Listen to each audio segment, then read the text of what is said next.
Hello, guys. Welcome back to Lockdown. Praise up with me, Stephen, Youth Minister, down in Brighton. This is your 10-minute snippet looking at the book of Isaiah to get your hearts and your minds looking up higher. And today we're thinking about Isaiah chapter 9 and this child of promise.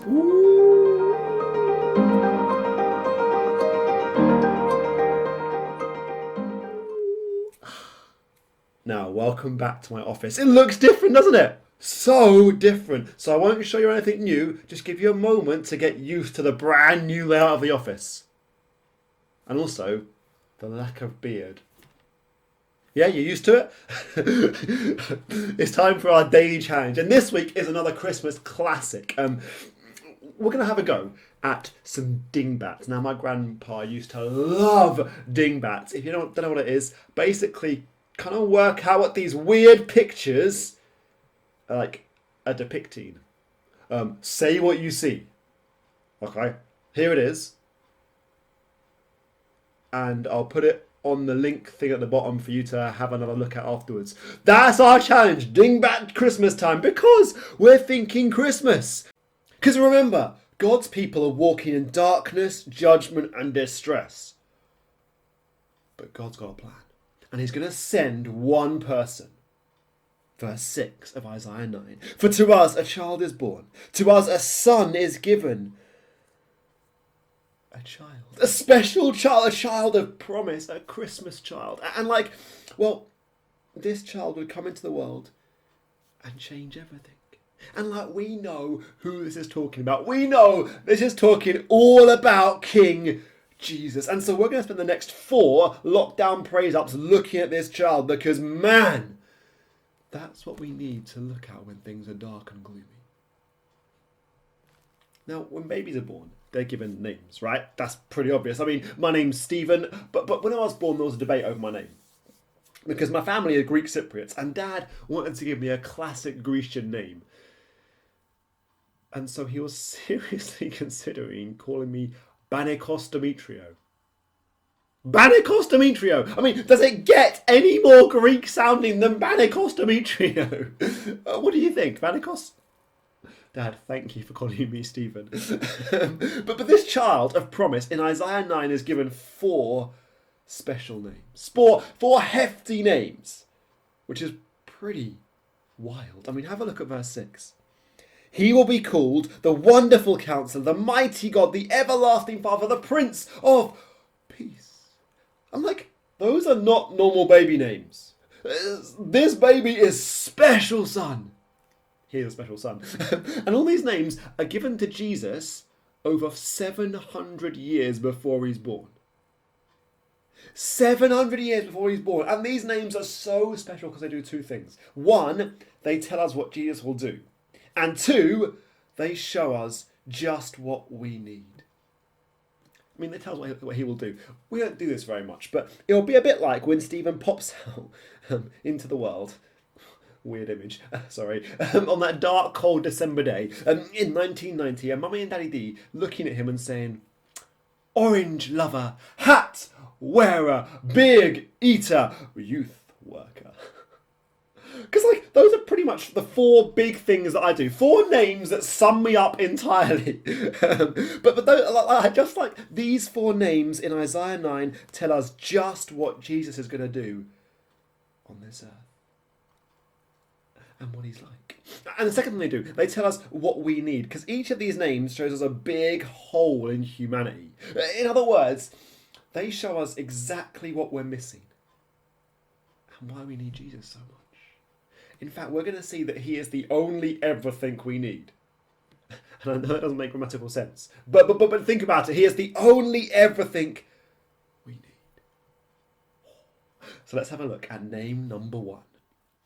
Jesus, the baby in the manger at Christmas. He is, verse 6, the Wonderful Counselor. And man, that is a great and brilliant name. Because that kind of means this child, Jesus, is the source of all wisdom. The fountain of wisdom. He is wisdom in flesh. And if you kind of want to get a picture of what that looks like and what that means, well, read Proverbs 8. Because that's who this child is. And like wisdom, it is living God's way on God's earth. Living God's way on God's earth. And this child will not only show us how to do it, but he'll teach us how to do it too.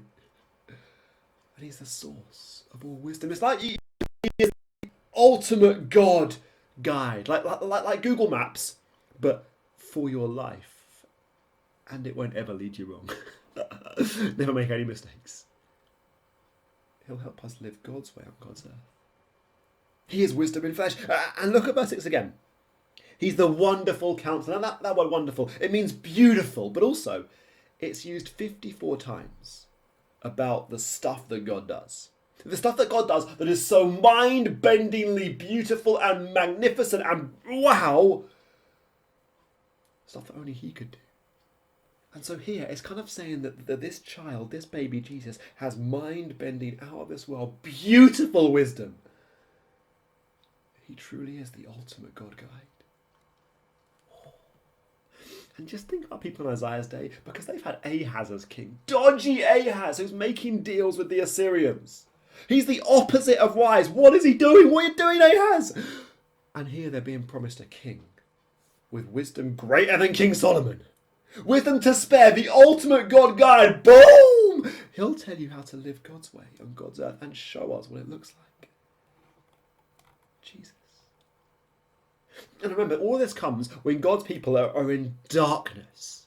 And that kind of helps us understand Jesus as the ultimate God guide even better, right? Because when it's dark, like properly dark, you have no clue where you're going, right? There are times when you can't literally see your fingers and you're like, oh, it's so dark. In those times, we need two things. A light and a guide. And Jesus is both those things. He is the light shining in the darkness, showing us how to live God's way. But he is also the guide to lead us through the darkness. By his Holy Spirit, he lives in every Christian and tells us how to live God's way on God's earth. Isn't that awesome? Isn't that remarkable? Let's gaze at Jesus' wisdom in flesh, the ultimate God guide. And this is even more remarkable because it means he knows. I mean, he's the wonderful counselor. And like the best counselors, those you listen to the most, those you love the most, are those who have been where you've been, who've walked where you've walked, who've experienced the pains that hurt you. And at the first Christmas, Jesus, the wonderful counselor, was born on our earth. And in his life, he literally walked into our mess. He knows our pains intimately. He's felt them.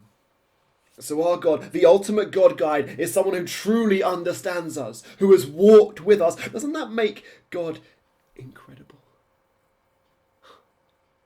That's wonderful and beautiful. A close God who knows us. And so we can go to him. See, the first person I go to advice normally is this guy here, Stephen. And if you're like me, you'll think, I'm wise on my own.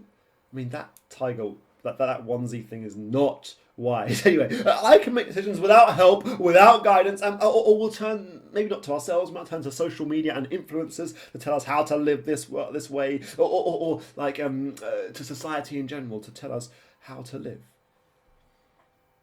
and to lead us. But these things are not the answer.